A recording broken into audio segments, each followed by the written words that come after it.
Everybody's running and screaming. 4713, I got some kind of explosion in the main checkpoint. APD said some type of explosion at the main checkpoint. Somebody saying gunfire. Shots fired. Where exactly? Inside the airport. We have a call of shots fired at the South Terminal. I see a police officer. He had his gun out. I guess I'm supposed to get in. November 2021, Atlanta police run toward the sound of gunfire. Go! Oh, my God. Go. As passengers and TSA officers run for their lives. What we got, man? What y'all see? We have an active shooter inside the airport, so we need everybody to stay clear, keep the planes away from the concourses. The armed passenger ran toward the T concourse, but then turned around and exited into the South Terminal, where the gunman blended in with other passengers who were also running away. 3796, radio silence now. Police were still searching inside. Go, come on. Let's go. Outside. While the gunman was running outside. Outside. Everybody outside. How did a passenger get to a gun during secondary screening on the secure side of the main checkpoint? A TSA officer is going through his bag. He grabbed the gun in the bag and took off, grabbed the weapon and ran. And right here, that's when the gun went off. And a gun doesn't just go off. Right. Somebody pulled the damn trigger. They think a gun went off and he just grabbed the stuff. Right. And the supervisor was trying to tell him not to, and I just... Oh, okay. Kenny Wells was a convicted felon who wasn't supposed to have a gun anywhere, let alone inside the busiest airport in the world. How did he get by over here to be able to get the gun out of the bag? Often, a bag ends up on the secondary inspection table right in front of the passenger because there's a suspected prohibited item inside. That could be as simple as a bottle of water, but it could also be something far more dangerous. Right now, there's no barrier preventing a passenger from reaching into their bag during the TSA inspection other than the honor system.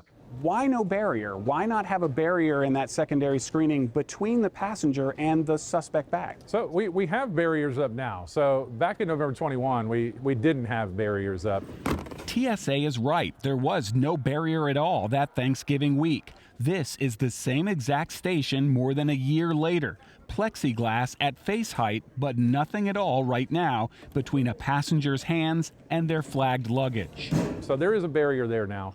We don't have it completely closed off. Those barriers are for COVID, not to prevent access to the bag. No, but it does give us the added benefit of providing separation. We checked airports across the nation. A few, like West Palm Beach, have full-length barriers between passengers and bags selected for secondary screening. In other airports, those full barriers still have gaps big enough to reach through. But most, from New York to Atlanta, still have no barrier at hand level. Some airports have full barriers, some have barriers with some gaps on the bottom of them. It's different kind of everywhere because the equipment and the stuff that's placed in the checkpoint during COVID was kind of procured locally. Why does it matter? Because TSA detected more than 6,500 guns last year at airport checkpoints. Atlanta leads the nation with an average of more than one gun found every day.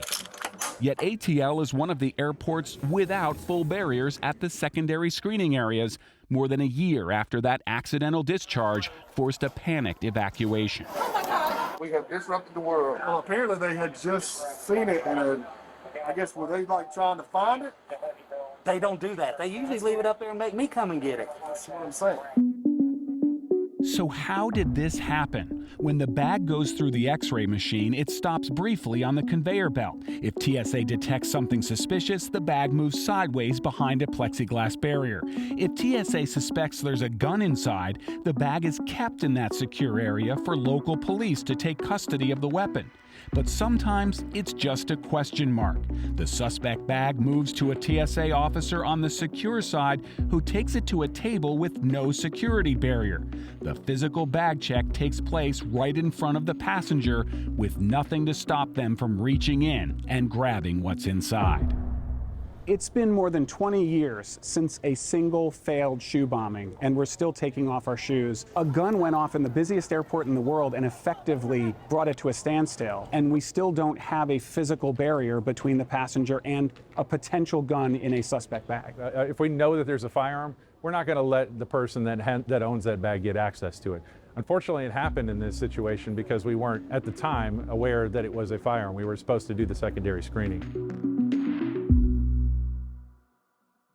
Full barriers are not out of the question. When we were doing the interview, the TSA official interrupted the spokesperson to say, hey, wait a second, we actually tried full barriers as a pilot program on that same security lane where the shooting had occurred, but they took that down as part of a construction project that is currently underway. No word yet if that pilot program is going to come back.